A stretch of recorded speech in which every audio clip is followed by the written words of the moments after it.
اور آپ کے ماں باپ نے گارنٹی کے ساتھ یہ بتلایا بھی ہے کہ بیٹا میں ان راہوں پہ گیا ہوں، بڑی سیدھی راہ ہے، سیدھے چلے جاؤ مدینہ پہنچ جاؤ گے۔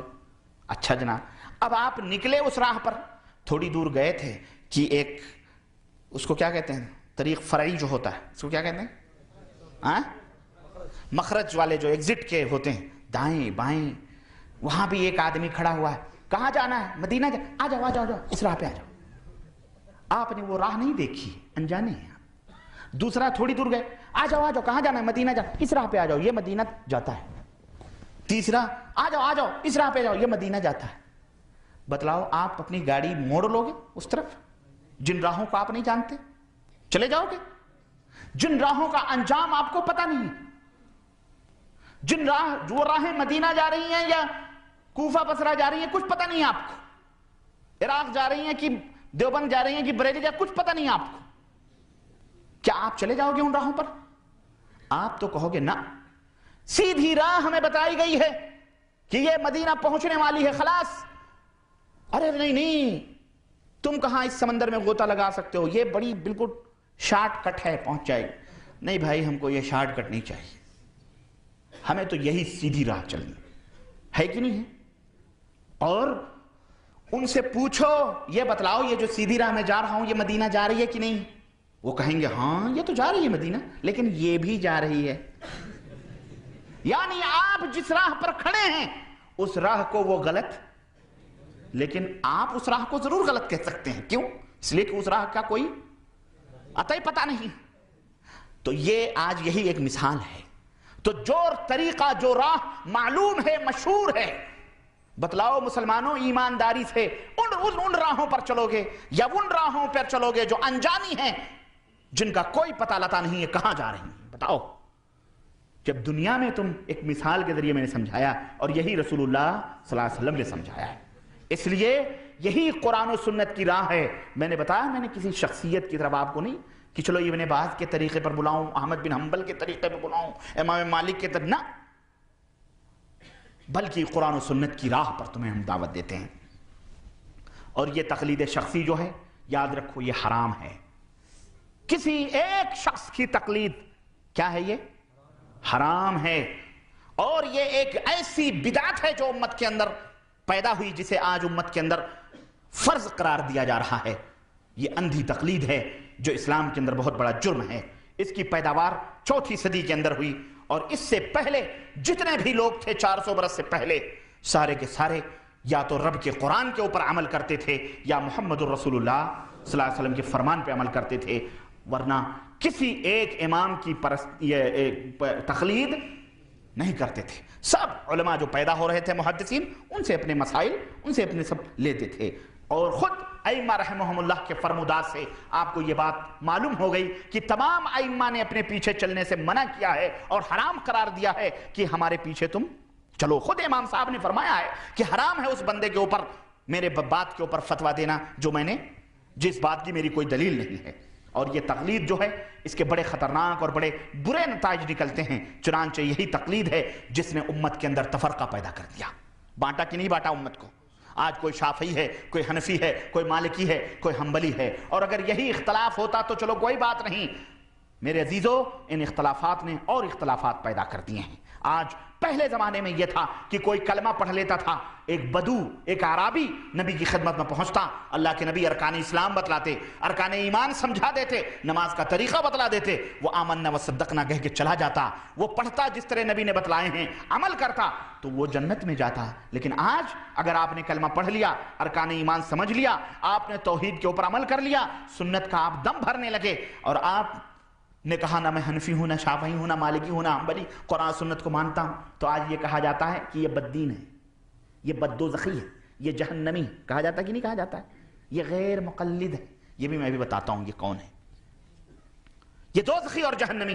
پہلے زمانے میں صرف اتنا ہی کافی تھا کہ تم کلمہ پڑھ لو، اللہ کے نبی نے جو تعلیم دی اس کے اوپر عمل کر لو، مسلمان ہو، جنت میں چلے جاؤ گے۔ آج اگر ایک آدمی کلمہ پڑھتا ہے تو اس کے لیے یہ بھی ضروری ہے کہ وہ حنفی بنے یا شافعی بنے یا مالکی بنے یا حنبلی بنے۔ اب حنفی بھی بن گیا تو وہ پھر کیا بنے؟ اب حنفی بھی بن گیا تو صرف حنفی بننے پہ ہی اکتفا ہمارے ملکوں میں نہیں ہوتا، تم قادری بنو یہ نہیں، تم حنفی بن گئے تو صرف تمہیں حنفی بننے پہ نہیں، بلکہ تم یا تو دیوبندی بنو، یا تو بریلوی بنو، یا تبلچی بنو، یا تم مودودی بنو، یا تم قادیانی بنو، کچھ بھی بنو، ضروری ہے اگر تم بریلوی بنے تو بھی جہنم میں دیوبندیوں کے نزدیک، اور دیوبندی بنے تو بریلویوں کے نزدیک تم جہنم میں۔ چھٹکارا ہاں سوچو ہے کہ نہیں، یہ حقیقت ہے کہ نہیں بتاؤ یہ، اور یہ سب اپنے آپ کو حق کہتے ہیں، اور میں کہتا ہوں یہ سارے کے سارے ایک حمام میں ننگے ہیں، یہ سب اس امت کے بدترین مولوی ہیں، انہیں علماء بھی کہنا علم کی توہین ہے، یہ عالم نہیں ہے، یہ اس امت کے بدترین علماء ہیں۔ کان کھول کر کے سنو۔ پھر اسی طرح سے اس کی تقلید کے جو نقصانات ہیں ان میں سے ایک نقصان یہ بھی ہے کہ اسی تقلید نے امت کو بانٹا، یہاں تک کہ قبلہ واحدہ، قبلہ ایک خانہ کعبہ کو بھی 4 حصوں میں انہوں نے تقسیم کیا کہ نہیں کیا؟ 4 مصلی برحق ہیں۔ اسی طرح سے اپنے اماموں کی شان میں انہوں نے جھوٹی حدیثیں گڑھ کر انبیاء علیہ السلام، نبی کریم صلی اللہ علیہ وسلم کے اوپر تہمت اور بہتان لگایا ہے۔ اسی تقلید نے اماموں کی مذمت کی ہے، اور کہا گیا ہے کہ امام شافعی ایک ایسے جاہل تھے کہ قیامت کے دن بھی ان کی اس جہالت سے مغفرت نہیں ہو سکتی۔ اٹھاؤ نور الانوار، اصول فقہ کی کتاب، ملا جیون کی تحریر، جو آج بھی دارالعلوموں میں اصول فقہ کے نام سے پڑھائی جاتی ہے، ہمارے مولوی حضرات اچھی طرح سے اس کو جانتے ہیں۔ کہا گیا ہے کہ کجہل الشافعی، شافعی رحمت اللہ علیہ نے کیا کہا معلوم ہے؟ شافعی رحمت اللہ علیہ نے کہا کہ اگر مدعی قسم کھا لے اور اس کے اوپر ایک گواہی دے دے تو معاملہ ختم ہے، اس کے موافق فتویٰ دے دیا جائے گا۔ حنفیہ کہتے ہیں یہ شافعی جاہل تھے۔ شافعی کیا تھے؟ جاہل تھے، اور ان کا یہ وہ گناہ ہے جو قیامت کے دن بھی معاف، اعوذ باللہ۔ اور کہتے ہیں یہ فتویٰ امام شافعی نے کس بیس پر دیا ہے معلوم ہے؟ یہی فتویٰ امیر معاویہ نے بھی دیا تھا، استغفر اللہ۔ گویا وہ کاتب وحی بھی قیامت کے دن معاف۔ ابھی میں بتاتا ہوں جو ہمارے اوپر یہ لگایا جاتا نا کہ یہ گستاخ ہیں، یہ ائمہ کو نہیں مانتے، یہ صحابہ کو گالیاں دیتے ہیں، ان کو کہو حنفیوں کو تم اپنی کتاب اٹھا کے دیکھو، تم نے اماموں کی کتنی تذلیل کی ہے، اماموں کی کتنی توہین کی ہے، دوسرے اماموں کی مذمت کرنا۔ کہتے ہیں فلعنت ربنا آدار رمر علی من رد قول ابی حنیفہ، ریت کے ذروں کے برابر لعنت ہو ان لوگوں کے اوپر جو ہمارے امام ابو حنیفہ کے کسی ایک بات کی تردید کریں، رد کریں، انکار کریں، ان کے اوپر ریت کے ذروں کے برابر لعنت ہو۔ استغفر اللہ۔ یہ کیا ہے؟ یہ امام مالک، امام شافعی، امام احمد بن حنبل کی توہین نہیں ہے؟ ان کو لعنتی سمجھنا ہے یا نہیں سمجھنا؟ اور تو اور ہے، خود ان کے جو 2 شاگرد تھے امام ابو یوسف اور امام محمد شیبانی، انہوں نے 1/3 مسئلے میں اپنے امام کی مخالفت کی ہے، اور کہتے ہیں امام صاحب کا یہ کہنا، مثال کے طور پہ آپ کو بتاؤں، میری اپنی آنکھوں نے دیکھا ہے، کیا کہتے ہیں کہ شامی کے اندر فتویٰ نقل کیا گیا ہے، یہ حنفی مسلک کی بڑی معتبر کتاب ہے، میں مثال دے رہا ہوں، میں آگے نہیں جا رہا ہوں۔ کہتے ہیں کہ اگر کوئی شخص اپنی ماں، اپنی بہن، اپنی خالہ، اپنی دادی، اپنی بیٹی سے جان بوجھ کر کے نکاح کر کے اس کے ساتھ ہم بستری کرے، فلا حد علیہ عند ابی حنیفہ، تو ابو حنیفہ رحمت اللہ علیہ کے نزدیک کوئی حد نہیں ہے۔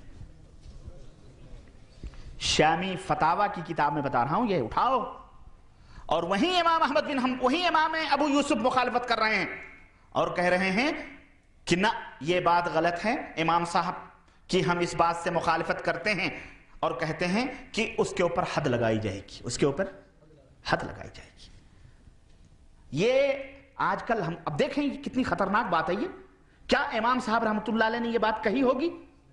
لیکن یہ حنفیوں نے ان کے اوپر یہ بات کہی ہے، اور ایک نہیں، اللہ کی قسم ہے سینکڑوں ایسے گندے مسائل ہیں جو امام صاحب رحمت اللہ علیہ کی طرف منسوب کیے گئے، اور کہتے ہیں امام صاحب نے فرمایا، استغفر اللہ، وہ ایک متقی آدمی تھے بیچارے، اللہ والے تھے، ان کے اوپر ان حنفیوں نے جو جرم لگائے۔ بہرحال تو یہ تقلید کی یہ مضرتیں ہیں اور اس کی نقصانات ہیں کہ لوگوں میں عداوت اور قتل و غارت گری تک ہوئی.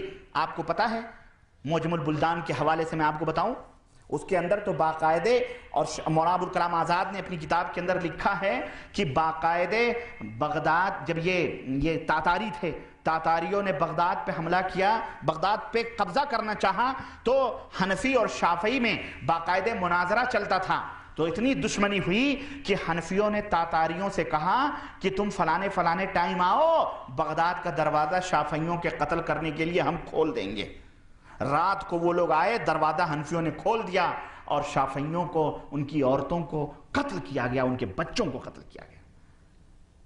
یہ جو لوگ یہ کہتے ہیں کہ ہم برحق ہیں، سب برحق ہیں، ہر دور میں ہم ایک ہی رہے ہیں، یہ ایک کی نشانی ہے؟ یہ ایک کی دلیل ہے؟ بتاؤ ذرا. اور میں نے ہارا کے ایک خود تقریر میں نے بتلایا تھا، میں نے بتایا نا کہ وہ پرچہ جو میرے پاس تھا، وہ پرچے کا وہ جلدی میں نکل کے چلایا، لیکن انشاءاللہ کافی ہے، حوالہ میرے ذمہ ہے، میں بتا رہا ہوں یہ کہ باقاعدے اسی معجم البلدان کے اندر اس حوالے سے کہ ایک قاضی تھے دمشق کے، غالب ہاں دمشق کے قاضی، انہوں نے کہا کہ اگر میرا بس چلتا تو میں ان شافعیوں کے اوپر ٹیکس لگاتا. ٹیکس کس کے اوپر لگایا جاتا ہے؟ کافروں کے اوپر لگایا جاتا ہے، مسلمانوں کے اوپر ٹیکس. اور کہا گیا میزان شارانی کے حوالے سے، کہا گیا کہ دیکھو کسی حنفی کو اپنی بیٹی نہ دو، البتہ شافعی کو اپنی بیٹیاں نہ دو، بلکہ شافعی کی بیٹیاں لے لو، مگر حنفی کوئی اپنی بیٹی شافعی میں نہ دے. اسی طرح سے جیسے یہود و نصارہ کی بیٹیاں لینا جائز ہے، لیکن اپنی بیٹیاں دینا ان کو جائز نہیں ہے. کیا شافعی جو تھے وہ کیا تھے؟ وہ شافعی بیچارے کیا تھے؟ کافر تھے، مسلمان تھے، یہود و نصارہ تھے. پھر یہ ڈھونگ ہے کہ نہیں ہے کہ ہم چاروں ایک ہیں؟ اور سنو، خانہ کعبہ کو تقسیم کیا گیا کون سی صدی میں؟ 9ویں صدی ہجری کے اندر. فرح بن برقوق مصر کے بادشاہ نے 4 مصلے بنوائے اور 4 اذانیں، 4 امام مقرر تھے. ایک امام اگر نماز پڑھاتا تھا تو 3 بیٹھ کے منتظر رہتے تھے ایک دوسرے کے پیچھے نماز. یہ انصاف ہے؟ یہ کون سا اسلام ہے؟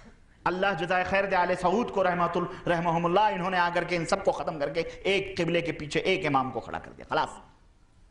اس طرح سے جلتے، اسی وجہ سے یہ جلتے ہیں حنفی کہ ارے ہمارے مسلح کو ختم کر دیے، اب ایک ہی مسلح. تو جو گند اپنی لگا، کہتے ہیں سب حنبلی ہیں، حنبلی ہیں. سنو، یہاں کوئی حنبلی شافعی سب ہیں، کوئی حنبلی شافعی مالکی حنبلی نہیں. یہاں پر صرف یہاں کے علماء بحمد اللہ قرآن و سنت کا فتویٰ دیتے ہیں، قرآن و سنت کے مطابق فتویٰ دیتے ہیں. اور یہ تو تمہاری بدنصیبی ہے کہ حنفی فقہ کے اندر تو کیا میں بتاؤں، امام احمد بن حنبل رحمۃ اللہ علیہ نے تو اپنے مسائل، ان کی بنیاد ہی قرآن و سنت کے اوپر رکھی الحمدللہ، الا 2-4 مسائل کے. اکثریت جو مسائل امام احمد بن حنبل کے ہیں، اکثر و بیشتر بلکہ 95% وہ سب قرآن و سنت سے ماخوذ ہیں. اور تمہارے تو 5% بھی قرآن و سنت سے نہیں ہے، 95% قرآن و سنت سے الگ مسائل. یہ ماں بہن بیٹی سے نکاح کر کے وطی کرنا کہاں کا فتویٰ بتاؤ؟ قرآن نے فرمایا؟ کہتے ہیں نہیں قرآن ہماری فقہ قرآن و حدیث سے. کہاں یہ قرآن ہے، یہ حدیث ہے. اور ایک نہیں، یہ تو سینکڑوں مثالیں ہیں، میں کیا بتاؤں آپ کو. بلکہ سنو، یہ تقلید شخصی تمام قسم کی گمراہیت کی بنیاد ہے اور اساس ہے. اور یہ صرف خواہش پرستی کی بنا پر یہ تقلید کی جاتی ہے. اور ایک مثال دی جاتی ہے، ہمارے ہاں ایک مولوی ہے، مثال دیتا ہے کہ تم ڈاکٹر کے پاس جاتے ہو، ڈاکٹر سے دوا لیتے ہو تو تمہیں ڈاکٹر نے دوا دے دی، بات ختم. کیا تم ڈاکٹری کی کتاب کھول کر پڑھ کر تم شفا یاب ہو سکتے ہو؟ تو ائمہ ڈاکٹر ہیں. ائمہ کیا ہیں؟ ڈاکٹر ہیں. تم ان ڈاکٹروں کے پاس جاتے ہو تو تم انہوں نے جو بتا دیا بات ختم، ویسے علاج کرو. اب تم خود ہی بیٹھ کے کرو گے تو پھر کیسے ہوگا؟ پھر تو کہاں کا کہاں کون سی دوائی تم کو تو پتہ ہی نہیں. یہ مثال دیتے ہیں کہ نہیں دیتے ہیں؟ تو ان سے کہو بیٹا یہ ائمہ جو ہے نا یہ ڈاکٹر نہیں ہیں، یہ دوا فروش ہیں، عطار ہیں، دوا بیچنے والے لوگ ہیں. ڈاکٹر تو صرف اللہ کے حبیب صلی اللہ علیہ وسلم. ڈاکٹر وہ ہیں، ڈاکٹر وہ امت کی بیماریوں کے علاج کے لیے بھیجے گئے تھے. جو انہوں نے دوا دی ہے، یہ ائمہ ان دواؤں کو بانٹنے والے ہیں، ہے کہ نہیں؟ دیکھیں کس طرح سے گمراہ کیا جاتا امت کو. عوام لوگوں کے ذہنوں میں ایسی مثالیں دی جاتی ہیں. ایک مولوی نے کہا کہ میاں ہمیں ایک شہر ہے, شہر میں 4 دروازے ہیں, تو جو کوئی بھی کسی بھی دروازے سے آئے تو شہری میں تو داخل ہوگا. کوئی مشرق سے آ رہا ہے وہ بھی شہر میں آ رہا ہے, کوئی مغرب سے آ رہا ہے وہ بھی شہر میں آ رہا ہے, کوئی شمال سے آ رہا ہے وہ بھی شہر میں آ رہا ہے, کوئی جنوب سے داخل ہو رہا ہے, شہری میں تو آ رہے ہیں. ایسے ہی اسلام ایک شہر کی طرح ہے نا. تو کوئی شافعی سے آ رہا ہے وہ بھی اسلام میں آ رہا ہے, کوئی حنبلیت سے آ رہا ہے وہ بھی اسلام میں آ رہا ہے, کوئی حنفیت سے آ رہا ہے وہ بھی اسلام میں آ رہا ہے, کوئی مالکیت سے آ رہا ہے وہ بھی اسلام میں آ رہا ہے. تو پھر کیوں لفڑا کرتے ہو؟ چاروں دروازے جس سے لوگ داخل ہو رہے ہیں وہ اسلام ہی میں تو اندر آ رہے ہیں, ہے نا. ہے تو بڑی اچھی مثال ہے کہ نہیں. لیکن اس مولوی سے کہو کہ پھٹے میاں تم تو ایک دم بالکل پھٹو فقیر پھٹیچر ہو, تمہیں تو پتہ ہی نہیں ہے دین اسلام کا. بیٹا یہ بتلاؤ کہ یہ جو چاروں دروازے جو تم اسلام کے نام پر کھولے ہوئے ہو یہ کب کھولے گئے ہیں؟ اللہ کے نبی نے کھولے ہیں. یہ تو 400 برس کے بعد کھولے گئے. یہ بتلاؤ کہ نبی کے زمانے میں بھی اسلام میں داخلے کے لیے کوئی دروازہ تھا یا نہیں تھا؟ بولو, تھا کہ نہیں تھا؟ بولو. آخر نبی کے زمانے میں, صحابہ کے زمانے میں کس دروازے سے لوگ اسلام میں داخل ہوتے تھے؟ ایک دروازہ تھا, وہ رب کا قرآن تھا اور محمد الرسول اللہ صلی اللہ علیہ وسلم کا فرمان تھا. ان سے کہو تم وہ صدر دروازہ ہمیں بتلاؤ, یہ چور دروازے نہ بتلاؤ جو قرآن و سنت سے ہمیں دور کرنے والے ہیں. یہ تم نے 400 برس کے بعد یہ چور دروازے کھولے ہوئے ہیں. مجھے اس ڈاکٹر کا پتہ بتلاؤ جو ڈاکٹر امت کے لیے علاج کے لیے بھیجا گیا تھا. یعلمہم الکتاب والحکمہ ویزکیہم, انہیں پاک و صاف کرتا ہے وہ ڈاکٹر, انہیں تعلیم دیتا ہے. اس ڈاکٹر کو بتلاؤ. یہ دوا فروش, اور ظاہر ہے ڈاکٹر میں اور دوا بیچنے والوں میں فرق ہے کہ نہیں فرق ہے بھائی؟ ڈاکٹر حضرت محمد الرسول اللہ صلی اللہ علیہ وسلم, لیکن دوا فروش حکیم صاحب سے تو آپ تو پوچھ سکتے ہیں کہ حکیم صاحب جو نسخہ آپ نے اس میں استعمال کیا ہے صحیح بھی ہے یا کوئی گھپلا پلا کیا ہے؟ پوچھ سکتے ہیں کہ نہیں پوچھ سکتے؟ آپ جب صیدلیہ میں جاتے ہو میڈیکل اسٹور میں اور کہتے ہو جناب ہمیں یہ دوا دے دیجئے, تو باقاعدہ پوچھتے بھی ہو کہ نہیں پوچھتے ہو بھیا یہ ورسلی ہے, یا تحقیق کرتے ہو کہ نہیں کرتے ہو؟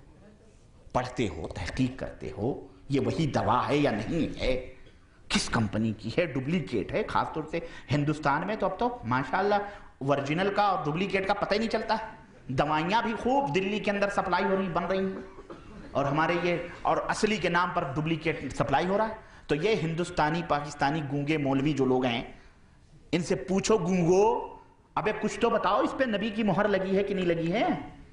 دوا فروش یہ ایمان فروش ہیں, یہ دوا نہیں بیچتے ہیں, یہ ایمان اور اسلام کو بیچتے ہیں. اللہ کی قسم بتا رہا ہوں, ڈاکٹر اللہ کے حبیب صلی اللہ علیہ وسلم ہیں کہ نہیں ہیں؟ حکیم الامت کون ہے؟ اللہ کے رسول صلی اللہ علیہ وسلم. انہوں نے اپنے اپنے لوگوں کو حکیم الامت دیا ہوا ہے. سنو, تو یہ تقلید کے برے نتائج. اور میں آپ کو ایک بات بتاؤں, ایران کس کے زمانے میں فتح ہوا؟ حضرت عمر فاروق اعظم کے زمانے میں ہوا نا, دور فاروقی میں. اور کتنے صحابہ کی تابعین کی جانیں گئیں.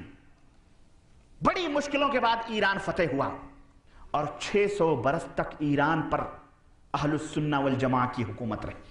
تاریخ بتاتا ہوں میں تمہیں ایران کی. ایران میں یہ شیعہ کہاں سے اپج پڑے, ان کی حکومت کہاں سے آئی, کیسے آئی, یہ بھی سنو. بڑی عجیب و غریب داستان ہے. یہ تقلید کا عذاب اور اسی تقلید کے بلا نے اس شیعوں کی اس حکومت کو لایا ہے.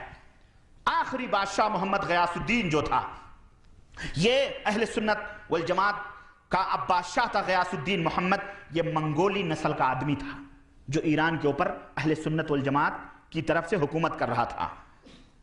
کسی وجہ سے بیوی کو اس نے غصے میں طلاق دے دیا.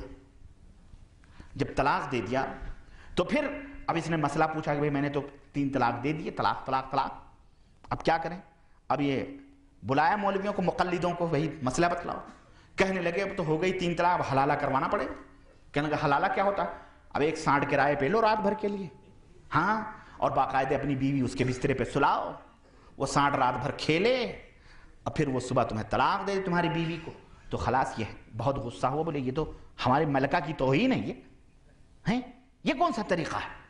چنانچہ اس نے کہا بھائی اس ایران میں شیعہ بھی کچھ تھے اس دور میں, ان کا عالم تھا ایک ابن مظہر نام ہے یا مطہر نام ہے، کیا نام ہے اس کا، بہرحال اثنا عشری مولوی تھا وہ. اس کو بلایا، بھائی تمہاری شریعت میں کیا ہے؟ اس نے کہا کہ جناب عالی آپ نے طلاق کیسے دی؟ بولے میں نے کہا طلاق طلاق طلاق. اس نے کہا قرآن میں 3 طلاق بیک وقت دینا جائز نہیں ہے، یہ غیر شرعی طلاق ہے، اس لیے اس کے اوپر طلاق ہی نہیں پڑی. اس نے کہا مناظرہ کروں گا میں ان مقلدوں سے. بیٹھا مناظرے کے لیے، سارے ٹائیں فش ہو گئے، سارے مقلد پیچھے ہٹ گئے، جواب نہیں دے پائے اس چیئے کا. اس نے دبایا، اس نے کہا پھر تو یہی سب سے اچھا دین ہے جو بیوی بھی ہمیں مل رہی ہے، سب کچھ مل رہا ہے. اس نے کہا چھوڑو ان مولویوں کو. وہ شیعہ ہو گیا، وہ خود شیعہ ہوا، اور اہل سنت جماعت کی مساجد کے اندر شیعہ ائمہ مقرر کیے گئے، اور اثنا عشری خطبے اور اثنا عشری عقائد کے طور پر باقاعدہ تعلیمات جاری ہو گئیں. 6 صدی ہجری کے اندر 600 برس تک حکومت ہوا. اس طرح سے شیعوں کی حکومت ایران کے اوپر آئی. یہ اس تقلید کی کیا تھی؟ کی برکت تھی. تقلید کی کیا ہے؟ برکت ہے. استغفر اللہ. ٹوکیو جاپان کا واقعہ سنا ہے آپ نے؟ ٹوکیو جاپان کے اندر کچھ لوگ مسلمان ہونا چاہتے تھے. بولے کہ ہم مسلمان ہونا چاہتے ہیں، لیکن جب ہم مسلمان ہو گئے تو ہمارے پاس کچھ مسلمانوں کی جماعت آئی روس سے اور یہاں سے وہاں سے. انہوں نے کہا تم مسلمان ہو گئے تو اب یا تو شافعی بنو، یا تو مالکی بنو، یا تو حنبلی بنو، یا تو حنفی بنو. 4 قسم کے مولوی آنا شروع ہوئے. بھیا تم کیا ہو؟ بھائی ہمارے یہاں بھی یہی ہے. بھائی آپ گاڑی میں سفر کر رہے ہیں، ٹرین میں سفر کر رہے ہیں، ذرا داڑھی اڑی ہے، سلام دعا ہوا. بھائی صاحب آپ کا نام کیا ہے؟ عبد الرحمن ہے، مثال کے طور عبد الرحمن ہے. اچھا ماشاء اللہ. تو مسلمان تو ہیں؟ کوئی شک نہیں. تھوڑی دیر کے بعد وہ پوچھے گا جماعت میں نکلیں؟ اگر جماعتی ہوگا تو ایسے ہی پوچھے گا. ہاں اب اگر وہ کھرا کوئی بریلوی نکلا ہے، نہیں کوئی بات نہیں اسے پوچھ رہا ہوں. دیکھیں کیسے ٹٹولتے ہیں. واللہ بتا رہا ہوں. آپ نے کہہ دیا کہ آپ مسلمان ہیں، اتنا ہی کافی نہیں ہوتا نا، آپ کو پورا بھائی ڈاڈا بتانا پڑتا ہے. کون سے مسلمان ہو بھائی؟ کون سے مسلمان؟ حنفی ہو کہ شافعی ہو؟ باقاعدہ پوچھتے ہیں کہ نہیں پوچھتے؟ ایسے ہی وہ بیچارے مسلمان ہوئے. جزاک اللہ. بیچارے مسلمان ہوئے تو ان کے پاس بھی اسی طرح کے لوگ آئے، کہنے لگے حنفی بن جاؤ. انہوں نے کہا شافعی بن جاؤ. اس نے کہا مالکی بن جاؤ. اس نے کہا حنبلی بن جاؤ. انہوں نے کہا ہم لوگ کہاں جائیں؟ ہم تو اپنے مذہب کی تفرق کو چھوڑ کر ایک اسلام کو ماننے آئے تھے، یہ تو ہمیں کئی اسلاموں کی دعوت دے رہے ہیں. بالآخر ان لوگوں نے بتایا کہ مایوس ہو کر کے وہ لوگ پھر اسی کفر کی حالت میں چلے. یہ ہے تقلید کی برکت. یہ کیا ہے؟ ہاں نہیں برکت کہہ لو، مولوی چلاتا ہے برکت ہے. کہتے ہیں اختلاف و امتی رحمہ، میری امت کا اختلاف اللہ کے نبی نے فرمایا رحمت ہے. رحمت ہی رحمت ہے. میری امت کا اختلاف کیا ہے؟ رحمت ہے. جبکہ اللہ کے نبی کی حدیث نہیں ہے، جھوٹی ہے. لیکن بڑے مفتی لکھتے ہیں اپنے تقلید چھپانے کے لیے کہ اللہ کے نبی کی فرمایا کہ اختلاف رحمت ہے. میں نے کہا بیٹا تو پھر امت ہی کے اندر کیوں بانٹ رہے ہو؟ تم میاں بیوی بھی یہ رحمت لے لو، میاں بیوی بھی رحمت لے لو. بے طلاق دے دے اختلاف کر، باپ بیٹے بھی اختلاف میں پڑ جاؤ، محلے میں اختلاف بانٹو، شہر میں اختلاف بانٹو، ملک میں اختلاف کرواؤ. اللہ تو فرماتا ہے یہ لعنت ہے اور تم کہتے ہو کہ یہ رحمت ہے. اس طرح سے امت کو گمراہ کیا جاتا ہے. اس طرح میرے عزیز، اور اگر میں تاریخ بتلاؤں تو آپ کو حیرت ہوگی کہ میں نے بتایا شادی بیاہ سب کچھ یہ سب، اور ائمہ کے سب سے بڑے گستاخ یہ حنفی لوگ ہیں ہمارے ملک کے.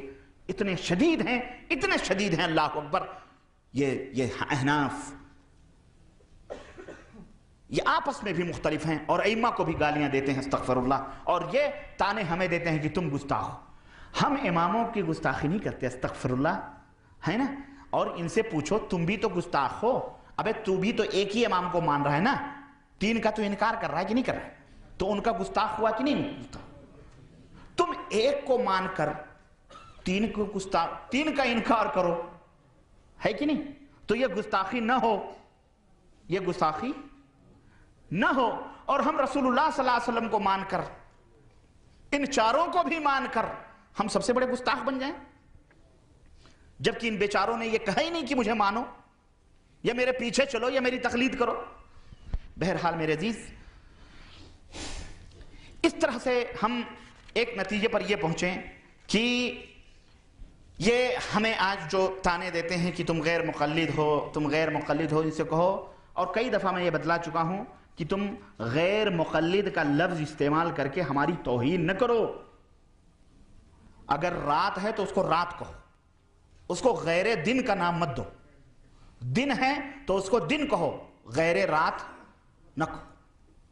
اس کالا ہے کوئی تو اس کو کالا کہو، غیر گورا نہ کہو۔ کوئی گورا ہے تو اس کو گورا کہو، غیر کالا نہیں ہوتا، یا تو گورا ہوتا یا تو کالا ہوتا۔ لیکن یہ بدعقلی ہے نا،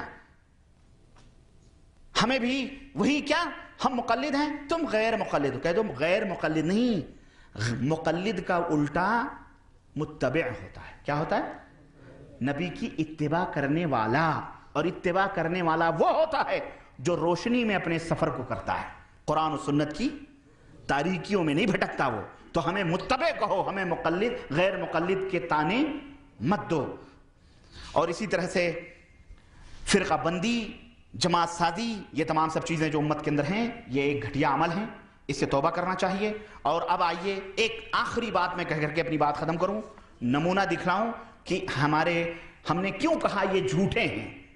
اس لیے کہ جس طرح یہود و نصارہ نے اللہ کی نازل کی ہوئی کتاب کے اندر تحریف کی، یعنی کلمے کو بدل دیا، یہاں کا بجائے یہاں کا لفظ اٹھا کر کہیں اور کر دیا، کہیں کا کہیں اور کر دیا، اسی طرح سے ان حنفی مولویوں نے ہمارے ملکوں میں کیا۔ آؤ میں ثبوت بتلاؤں، یہ میرے ہاتھ میں کتاب ہے شیخ بکر بن عبداللہ ابو زید حفظہ اللہ کی، جو یہاں کے اعلیٰ علماء کمیٹی کے رکن ہیں۔ ان کی کتاب تحریف النصوص من مأخذ اہل الہوائے فی الاستبدال، اس کتاب کے حوالے سے بتاؤں، یہ لکھتے ہیں کہ بہت سارے یہودیوں نصرانیوں کی تحریفات بتا کر کے پھر یہ کہتے ہیں کہ اسی طرح سے اس دور میں کچھ مولویوں نے قرآن کریم کے اندر تحریف کری، اور وہ مولوی ہندوستانی تھے۔ کون تھے؟ دیکھیں کس طرح یہ بدنام کر رہے ہیں ملے ہمارے یہاں کے گونگے۔ ہندوستانی مولوی تھے۔ کیا نام تھا ان کا؟ ان کا نام تھا، اللہ آپ کو بھلا کرے، محمود الحسن گنگوہی، جن کو حنفی لوگ شیخ العرب والعجم اور شیخ الہند کہتے ہیں۔ انہوں نے کیا کیا؟ تقلید کے، اپنے امام کی تقلید کے ثابت کرنے کے لیے انہوں نے قرآن کو بدلا۔ کیسے؟ اللہ نے فرمایا یا ایھا الذین آمنوا اطیعوا اللہ واطیعوا الرسول واولی الامر منکم فان تنازعتم فی شیء فردوہ الی اللہ والرسول، کہ ایمان والو اللہ کی اطاعت کرو، رسول کی اطاعت کرو، اور اولی الامر جو حکمراں ہیں ان کی اطاعت کرو۔ فَإِن تَنَازَعْتُمْ فِي شَيْءٍ، پس اگر تم کسی معاملے میں جھگڑو، فَرُدُّوهُ إِلَى اللَّهِ وَالرَّسُولِ، تو اس جھگڑے کو اللہ رسول کی طرف لوٹا دو۔ ان کنتم تؤمنون باللہ والیوم الآخر، اگر تم اللہ اور یوم آخرت پر ایمان لاتے ہو تو۔ ٹھیک ہے؟ کہتے ہیں کہ دیکھو انہوں نے کس طرح سے اس کو تحریف کی۔ یہ کہتے ہیں کہ یہ آیت کریمہ ان کی کتاب ایضاح الادلہ، کون سی کتاب؟ ایضاح الادلہ۔ اس ایضاح الادلہ کے اندر انہوں نے کیا کیا معلوم ہے؟ انہوں نے کہا کہ فَإِن تَنَازَعْتُمْ فی شیء فردوہ الی اللہ والرسول، ہے نا؟ اتنا ہے نا؟ فردوہ الی اللہ والرسول ان کنتم تؤمنون باللہ۔ یہ شیخ محمود الحسن، جن کو حنفی ہیں دیوبند کے، انہوں نے کیا کہا؟ انہوں نے کہا فَإِن تَنَازَعْتُمْ فِي شَيْءٍ فَرُدُّوهُ إِلَى اللَّهِ وَالرَّسُولِ وَأُولِي الْأَمْرِ مِنْكُمْ وَأُولِي الْأَمْرِ اعوذ باللہ۔ اور 10 دفعہ یہ کتاب چھپی ہے۔ کتنی؟ اس کی 10 برس تک طباعت ہوتی رہی۔ مولویوں نے اس کو حذف، دیوبند کے مولویوں نے، بلکہ اس کو برقرار رکھا، بلکہ ایک مولوی نے اس کے اوپر حاشیہ بھی لگایا۔ کیا حاشیہ لگایا؟ کہا دیکھو اس سے تو تقلید ثابت ہو رہی ہے۔ اب جاہلوں کو تو بیچاروں کو پتہ نہیں ہے، وہ تو قرآن پڑھتے ہیں۔ اس نے قرآن، اپنی ایضاح الادلہ جو ان کی کتاب تھی، اس کتاب کے حوالے سے انہوں نے لکھا کہ اس کتاب میں انہوں نے اس کو کیا کہتے ہیں، اس کو چھاپا، اور اولی الامر منکم انہوں نے بڑھایا کہ اگر تم کسی معاملے میں اختلاف کرو تو اللہ کی طرف پہنچاؤ، رسول کی طرف پہنچاؤ، اور تم میں جو علماء ہیں ان تک پہنچاؤ، اور جو کہیں اس کو مان لو۔ استغفر اللہ۔ یہ ہیں، اور یہ کوئی معمولی بات نہیں ہے، یہ کوئی کہتے بہت معمولی، یہ یہودی صفت لوگ ہیں۔ یہ کون لوگ ہیں؟ یہ یہود و نصارہ کے نقش قدم پر چلنے والے لوگ ہیں. اور سنو، اور اسی طرح سے احادیث کے اندر یہ مولانا شبلی نعمانی کو جانتے ہو کہ نہیں جانتے ہو؟ اعظم گڑھ کے بہت بڑے، اور بلکہ ان کا لقب دیا گیا ہے کیا شیخ شبلی نعمانی کو، کہ ان کو کہا جاتا ہے حجت الملہ والدین. حجت الملت والدین ہیں یہ، ان کو شمس العلماء کا خطاب دیا جاتا ہے. انہوں نے کتاب لکھی، وہ کتاب کون سی ہے؟ وہ کتاب تھی اور اردو کے اندر سیرت النعمان وہ کتاب تھی. اس کے صفحہ نمبر 161 کے اندر یہ حضرت لکھتے ہیں قرآن کی آیت میں کیسے تحریف کی. چونکہ حنفیہ کے ہاں ایمان لے آؤ، عمل کرو نہ کرو کوئی حرج، عمل ایمان میں داخل نہیں ہے، بلکہ وہ کہتے ہیں ایمان ایک الگ چیز ہے اور عمل ایک الگ چیز ہے. اس کو الگ کرنے کے لیے، چونکہ حنفی مذہب کا اصول ہے یہ، اس کو اصول بتانے کے لیے انہوں نے قرآن کے اندر کیسے تحریف کی. اللہ رب العزت ارشاد فرماتا ہے کہ وَمَن يُؤْمِن بِاللَّهِ وَيَعْمَلْ صَالِحًا يُدْخِلْهُ جَنَّاتٍ تَجْرِي مِن تَحْتِهَا الْأَنْهَارُ خَالِدِينَ فِيهَا أَبَدًا، ہے نا؟ تو انہوں نے کیا کیا، اس کو انہوں نے کیا کہ وَمَن يُؤْمِن بِاللَّهِ فَيَعْمَلْ صَالِحًا، واو کے جگہ پہ انہوں نے کیا کیا؟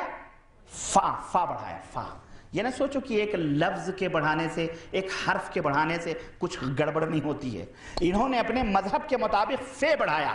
واو سے تو یہ ہے کہ ایمان بھی لاؤ اور عمل بھی کرو، لیکن فا سے یہ ہے کہ کوئی ایمان لے آئے تو کافی ہے اتنا ہی، عمل ایمان کے اندر داخل، یہ فا لگا کر کے اس کو الگ کر دیا عمل کو.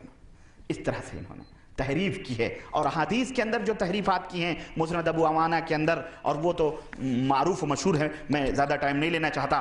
انہی لوگوں کے بارے میں اللہ نے فرمایا تھا یکتبون الکتاب بایدیہم ثم یقولون ھذا من عند اللہ، یہ اپنے ہاتھوں سے کتابیں لکھتے ہیں اور کہتے ہیں یہ اللہ رسول کی کتابیں، لو پڑھو.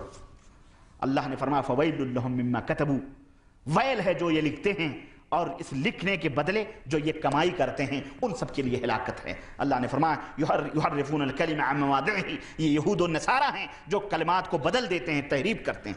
تو میرے عزیزو، عرض کرنے کا مطلب یہ ہے، میری گفتگو کا نچوڑ اور لب لباب یہ ہے کہ تقلید ایک بہت بڑی بلا ہے، یہ بدعت ہے، ہر گمراہی کی بنیاد ہے. اندھی تقلید حرام ہے اسلام کے اندر، اور کسی امام نے یہ نہیں کہا کہ میری تقلید کرو.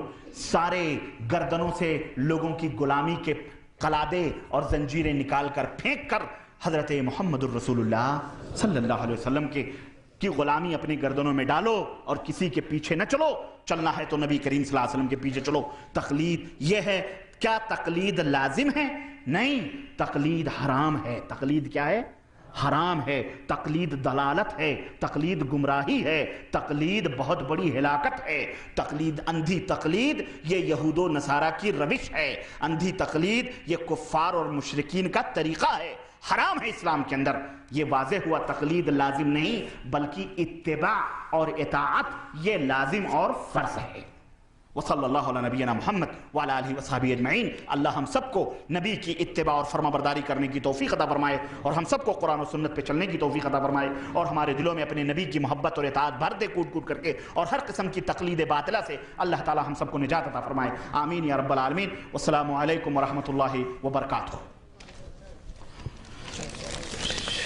سوالات تو بہت ہیں لیکن میں چند سوالات اس کو دے کر کے بات کو ختم کروں گا. آپ لوگ کتنے سوالات کرتے ہیں یہ بات سمجھ میں نہیں آتی. اس کا مطلب یہ ہے کہ ابھی تک وہ تمام جھاڑ جھنکھاڑ موجود ہیں، ہے نا؟ اعوذ باللہ، اتنا تو نہ کریں یار. بدعت حسنہ کیا ہے؟ کوئی بدعت حسنہ نہیں ہوتی. کوئی پیخانہ خوشبودار نہیں ہوتا، یاد ہے؟ کوئی پیخانہ، بس یہ ہے اس کا سوال. ہاں، اللہ آپ کی عمر میں برکت، حق پر ڈٹے رہنے کی توفیق. آمین. ہمارے یہاں کے علماء بریلوی حضرات کلمہ توحید کا معنی اس طرح نکالتے ہیں کہ اللہ کے سوا کوئی معبود محمد صلی اللہ علیہ وسلم اللہ کے بندے رسول ہیں. چونکہ ہیں کا مطلب حاضر میں شمار کرتے ہیں اور لوگوں کو اس کلمے کی آخری ہیں پر حاضر و ناظر ہونے کا ثبوت دیتے ہیں. ان سے کہو کہ آپ بتاؤ کہ آپ کے ابا اماں مر گئے کہ نہیں؟ وہ کہیں گے مر گئے. تو ان سے پوچھو کہ وہ مسلمان ہیں کہ نہیں ہیں؟ آپ کے دادا مسلمان ہیں کہ نہیں؟ مسلمان ہیں کہ نہیں؟ کہ تھے؟ یہی جواب ان کو دے دو، یہی جواب. تو جب مر گئے وہ اور ہیں تو اس کا مطلب وہ بھی حاضر ہیں. ہے نہیں؟ بھائی محمد اللہ کے رسول ہیں، اس کا مطلب کیا ہے پتہ ہے؟ اس کا مطلب یہ ہے کہ قیامت کی صبح تک اب کوئی رسالت اتر نہیں سکتی. آپ کی رسالت قیامت کی صبح تک ہے، اب کوئی رسول بیچ میں آ نہیں سکتا. اور حاضر و ناظر کے اوپر تو میں نے جواب دیے ہیں.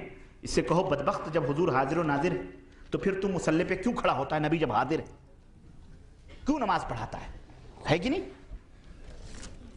میں اس سے پہلے تبلیغی جماعت سے تعلق رکھتا تھا، مگر جب سے آپ تقریر سنی ہے ہم اس سے باز آ گئے اور ہم جماعت اسلامی کے درس میں شامل ہونا چاہتے ہیں. یہ کیا میرے لیے درست ہوگا؟ یہ تو ایسا ہی ہوگا جیسے آسمان سے گرے کھجور پہ ڈکنے والی بات. جماعت اسلامی والے بھی تو حنفی ہیں بھائی، چوچو کا مربع بنے ہوئے ہیں. اس میں شیعہ بھی ہیں، راوزی بھی ہیں، مسلم، اس میں تو بدعتی بھی ہیں. پروفیسر عبدالغفور آج بھی قبر مزار کے اوپر چادر چڑھاتے ہیں. قاضی حسین بھی جا کر کے وہیں نہ جانے کیا کیا گمراہیاں پھیلا رہے ہیں. تو یہ کون سے؟ یہ سیاسی لوگ ہیں بھائی. یہ اگر آپ کو سیاست میں آنا ہے تو کوئی بات نہیں، آپ پیپلز پارٹی لے لو، آپ بی جے پی میں داخل ہو جاؤ، آپ کانگریس پارٹی لے لو. جیسے پارٹیاں ہیں ایسی یہ سیاسی پارٹیاں ہیں، ان کو تخت چاہیے، حکومت چاہیے، بیچارے اس کے لیے کوشش کر رہے ہیں. اب اس کو اسلام کو استعمال کر رہے ہیں تاکہ مسلمان ساتھ دیں، تاکہ جناب آگے بڑھیں. بس یہی ہے اور کچھ نہیں ان کی حقیقت. یہ سب ہی پہ حنفی ہی ہیں. یہ سفر میں نماز قصر ہوتی ہے، مگر سفر سے کیا مراد ہے؟ آج تک مطمئن بخش جواب نہیں ملا. برائے مہربانی مطمئن بخش جواب دیں. قرآن سفر سے وہ مراد ہے جو عام طور پر جس کو سفر کہا جاتا ہے. یہ نہیں کہ آپ یہاں سے گاڑی پہ سوار ہوئے اور مزاحمیہ یا آپ کسی قرب و جوار کی بستی میں گئے پکنک منانے دن بھر کے لیے، تو ہم سفر پہ نکل گئے ہیں 100 کلومیٹر دور. اس کو سفر نہیں کہتے. سفر جس کو عام طور پر سفر کہا جاتا ہے کہ ہاں بھائی یہ سفر میں گئے، سمجھ رہے؟ تو اس کی عام طور پر سفر میں جب آپ نکلیں، عرف عام میں جو سفر کہا جاتا ہے، اب جب آپ نکلیں تو اس کی تقریباً 80 کلومیٹر یا 82 کلومیٹر علماء نے حد مقرر کی ہے کہ اس سے آگے نکلیں تو آپ نماز قصر کر سکتے ہیں، جبکہ وہ عرف عام میں سفر کہا جاتا ہو. یہ ہے اس کی دلیل. آپ اپنی مونچھ باریک کیوں نہیں کرتے؟ یا اتنی ہی مونچھ رکھنا چاہیے؟ اللہ آپ کو جزائے خیر دے، ہے نا. مونچھ چھوٹی رکھنی چاہیے، داڑھی بڑی رکھنی چاہیے. ٹھیک ہے؟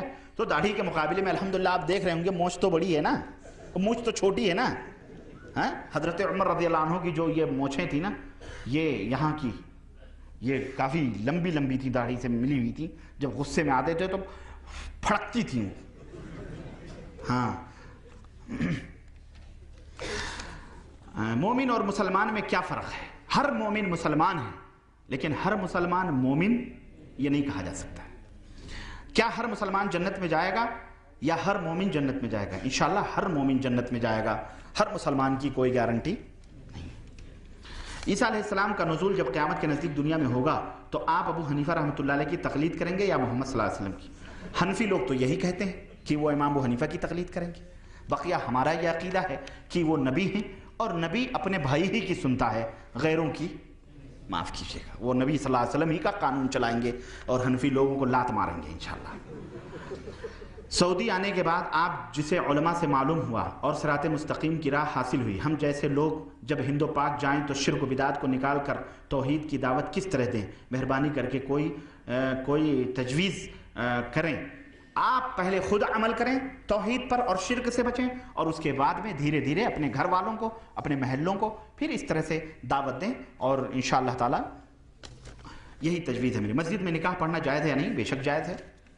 کیا شرمگاہ کو دھونا ہاتھ لگایا جائے اتفاقاً یا کسی عذر کی وجہ سے تو جائز ہے یا نہیں؟ شرمگاہ کو دہنا ہاتھ اگر کوئی عذر ہے تو لگا سکتے ہیں، بغیر عذر کے دہنا ہاتھ نہیں لگانا چاہیے، جائز نہیں. اللہ کے نبی نے منع فرمایا. لوگ بزرگوں کی تعزیہ کرتے ہیں اور وسیلے کی امید رکھتے ہیں ان سے، اور یہ آیت الا ان اولیاء اللہ لا خوف علیہم ولا هم یحزنون کی دلیل بناتے ہیں. براہ کرم اس آیت کی تشریح کریں.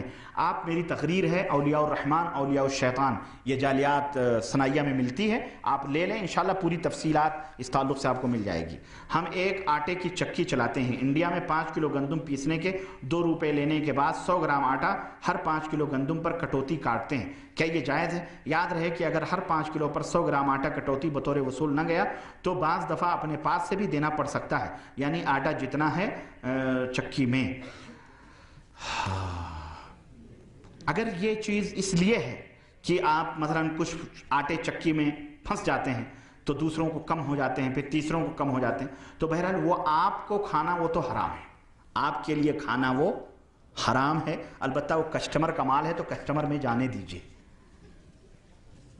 شرعی لحاظ سے کیا آپ کا نام معراج ربانی درست ہے؟ انشاءاللہ درست ہے.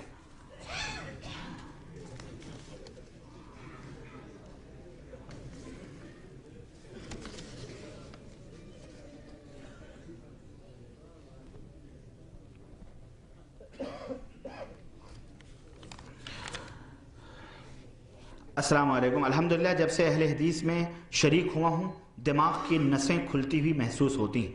سوال یہ ہے کہ بدر کی لڑائی کے بعد واپسی پر رسول اللہ صلی اللہ علیہ وسلم نے جنگ میں مرنے والے کافروں سے مخاطب ہو کر جو بات کہی تھی اس پر حضرت عمر رضی اللہ تعالیٰ عنہ نے بے جان جسموں سے خطاب کرنے کی وجہ پوچھی تھی تو اللہ کے حبیب صلی اللہ علیہ وسلم نے جواب دیا تھا کہ آپ صلی اللہ علیہ وسلم کی بات مردہ کفار صحابہ رضی اللہ عنہ سے زیادہ سن رہے ہیں. براہ کرم اس بات کو علم کی روشنی میں سمجھائیں. ہمارے کچھ دوست یہ کہتے ہیں جب مردہ کفار سن سکتے ہیں تو مومن مردہ کیوں نہیں سن سکتے؟ اس لیے نہیں سن سکتے کہ مومن مردہ کفار کی طرح نہیں ہوتا ہے. نہیں سمجھے؟ اب جب حضرت موسیٰ علیہ السلام پتھر پہ لاٹھی مار کر چشمے نکال سکتے ہیں تو کیا آپ بھی نکال سکتے ہیں؟ بولو. تو وہ نبی کی بات ہے، وہ نبی کی بات ہے. آپ نبی نہیں ہو سکتے. اس وقت وہ نبی کا معجزہ ہے. اس وقت ان کی ذلت و رسوائی سے اللہ کے نبی صلی اللہ علیہ وسلم نے فرمایا کہ یہ ذلیل اور رسوا ہوئے ہیں، میری بات اللہ اس وقت ان کو سنا رہا ہے، تم سے زیادہ یہ سن رہے ہیں. یہ ہے، سمجھے؟ اور ہر جگہ ان سے کہیے کہ کفر نہ شامل کریں. انک لا تسمع الموتى. اللہ نے فرمایا کہ اے نبی تم مردوں کو نہیں سنا سکتے، اللہ جس کو چاہتا ہے سناتا ہے. جناب آپ نے حنفیوں کو شیعہ سے بدتر بتلایا ہے، لیکن جس طرح شیعہ سنیوں کے ساتھ مارکاٹ کرتے ہیں حنفی تو دوسرے مذاہب والوں کے ساتھ نہیں کرتے. یہ آپ نہیں جانتے ہیں. جس طرح میں نے جھوٹ میں کہا جھوٹ. اور دوسری بات یہ ہے کہ جس طرح حنفی آپس میں مارک چاٹ کرتے ہیں آپ آپس میں دیکھ لیں. بمبئی کے اندر گزشتہ سال کی بات ہے، تبلیغی نصاب والوں کے اجتماع کے بعد 2 خون ہوئے ہیں ان کے ہاں اور 2 خون ہوئے ہیں دیوبندیوں کے ہاں. ہوئے ہیں کہ نہیں ہوئے ہیں؟ اور ابھی 5 6 8 قادیانیوں کو پاکستان میں مارا گیا کہ نہیں مارا گیا؟ وہ بھی تو حنفی ہیں یار، وہ بھی حنفی ہیں. حنفی، میں حنفی جانتا ہوں بس. اب میں یہ کہنا چھوڑ دیا یہ دیوبندی ہیں کہ بریلوی. حنفی بس. ایک حمام میں سب ننگے. حنفی بس، حنفی. یہ کہنا غلط ہے یہ دیوبندی یا بریلی.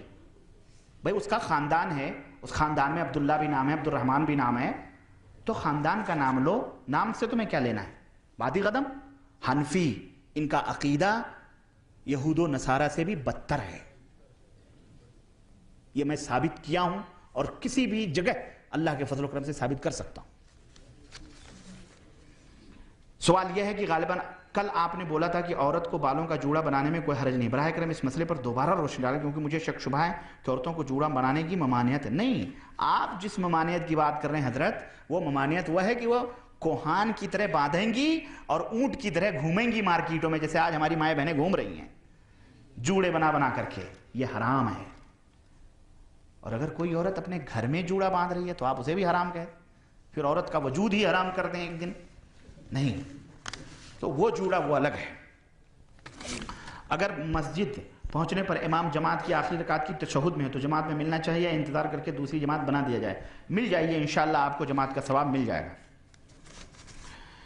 کیا حج کرنے کے بعد شرک کرنے والا بعد میں علم معلوم ہوا کہ یہ تو میں نے شرک اکبر کر لیا، پھر اس نے توبہ کر لی، اب اس کو حج پھر سے کرنا پڑے گا یا وہی حج کافی ہے؟ قرآن حدیث کی روشنی میں بتائیں، جزاک اللہ. دیکھیں، شرک کرنے کے بعد میں جتنے بھی گناہ، ایمان لانے کے بعد میں جتنے بھی گناہ بندہ کیا رہتا ہے نا، اللہ تعالیٰ اس کے گناہوں کو نیکیوں میں تبدیل کر دیتا ہے. پھر جو انہوں نے ایمان جب لے آیا انہوں نے نیکی کی تھی تو انشاءاللہ اللہ تعالیٰ اس حج کو بھی قبول فرما لے گا انشاءاللہ. قیامت کے روز اللہ تعالیٰ کو جب جنت میں داخل کرنے کا حکم کرے گا تو مومن سے ایک جنت میں جائے گا یا 1000 میں سے ایک جائے گا. اس حدیث کو واضح طور پر بیان فرمائیں. 100 میں سے، یہ دونوں روایتیں ہیں، 100 میں سے 99 جہنم میں اور 1 جنت میں، اور ایک روایت میں ہے کہ 999 یہ جہنم میں اور 1 جنت میں، دونوں روایتیں۔ اس کا نام بھی بتلائیں، اس حدیث بھی ہیں، اس کا نام بھی بتلائیں، اور یہ دلیل صرف مسلمانوں کے لیے یا اس میں کافر بھی؟ یہ مسلمانوں کے لیے اور کافر اس میں سب ہیں۔ مسلمان مشرک کے جنازے میں شامل ہونا چاہیے یا نہیں؟ سنا ہے کہ جنازے میں شامل تو ہو جائیں مگر نماز جنازہ نہیں پڑھیں، تو پھر جنازے میں شامل ہونے کا مطلب کیا ہے آپ کا؟ صرف یوں ہی نام کے لیے جائیں؟ تو یقیناً اگر ایسی کوئی بات ہے، خطرہ ہے، ڈر ہے، تو آپ جائیں، لیکن ان کے ساتھ نماز جنازہ اس کے اوپر نہ پڑھیں، یا کھڑے ہو جائیں۔ تو کھڑے ہونے سے کیا ہے؟ وہاں کہاں رکوع سجدہ کرنا پڑتا ہے، کھڑے رہیں، ہاتھ ہلاتے رہیں، سمجھ لیں، اگر ڈر ہے تو، ورنہ نہیں جانا چاہیے۔ امام ابو حنیفہ رحمۃ اللہ علیہ ایک ٹانگ پر پورا قرآن پڑھے، یہ لکھا ہے، اور کس کتاب میں لکھا ہے؟ اللہ، اب آپ کتاب کھلواؤ گے مجھ سے۔ ہارا میں آپ کے 2 درس اور ہونے والے ہیں، جو آنے والے بدھ اور جمعرات کو۔ ہمیں سن کر بہت خوشی ہوئی۔ میرا مشورہ ہے کہ ہارا کی دوسری چھوٹی مسجد میں اعلان کروائیں یا پوسٹر لگوائیں تاکہ زیادہ سے زیادہ لوگوں کو معلوم ہو جائے۔ ابھی تک وہاں اعلان نہیں لگا ہے؟ یہ ہمارے اقبال صاحب کو پکڑیے، ان کو ذرا لتھیڑیے، یہ بہت سست آدمی ہے اس سلسلے میں۔ کیوں نہیں لگوایا بھائی آپ نے اعلان؟ ہم 2-3 دن سے، جب سے یہ ہمیں ملی ہے پروگرام، جب سے میں چلا رہا ہوں وہاں اعلان لگواؤ، وہاں اعلان لگواؤ، لیکن یہ لوگ ہیں سست، کھا کھا کے سو جاتے ہیں بس۔ اللہ ہدایت عطا فرمائے۔ لگوائی بھائی اعلان، غلط بات ہے، یہ تو ظلم ہے۔ یہ آپ نے اسی دن کہا میں لگوا رہا ہوں، اور آج تک آپ نے نہیں لگوایا۔ یہ امام ابو حنیفہ ایک ٹانگ کے اوپر پڑھا کرتے تھے، یہ میرے پاس کتاب ہے بھائی، ابو الحقانی صاحب نے، وہ کوئی کون ہے، عبد القیوم حقانی پاکستان کے، انہوں نے یہ کتاب لکھی ہے۔ یہ لاؤ بھائی، کہاں ہے وہ کتاب؟ کھول کے ذرا دو۔ امام ابو حنیفہ، حیات ابو حنیفہ رحمۃ اللہ علیہ۔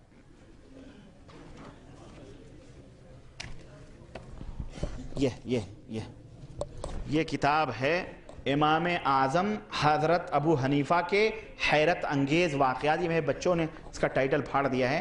اچھا، یہ کتاب جو ہے یہ ہے، دیکھیں اس میں لکھا ہے،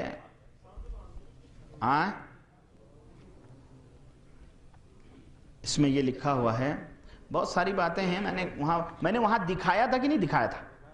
وہاں تو دکھایا تھا بھائی، تو پھر ہارا میں دکھایا تھا، تو پھر یہاں پر کیوں آپ پوچھ رہے ہیں اس بات کو؟ بہرحال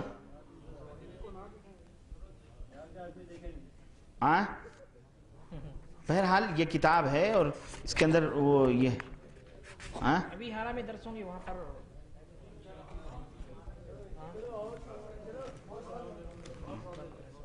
ہاں بہرحال میں نے دکھایا، اسی میں ہے، یہ کتاب ہے میرے پاس، اور یہ آپ بعد میں ہم سے لے لیجئے، دیکھ لیجئے۔ اب یہاں جلدی جلدی یہ سوالات بھی ہیں۔ میں آپ کا بہت ہی ممنون مشکور ہوں جو آپ یہاں آ کر دین کی اچھی اچھی باتیں بتائیں اور ہدایت کا راستہ۔ میں شرک اور بدعت میں مبتلا تھا، لیکن اب اللہ کے فضل و کرم سے آپ کے ذریعے قرآن سنت پر عمل کرنے کی کوشش کر رہا ہوں۔ اللہ آپ کو جزائے خیر دے۔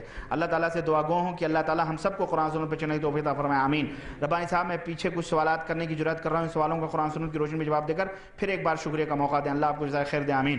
میں تو سمجھا کہ آپ بس اسی کے اوپر بس کریں گے۔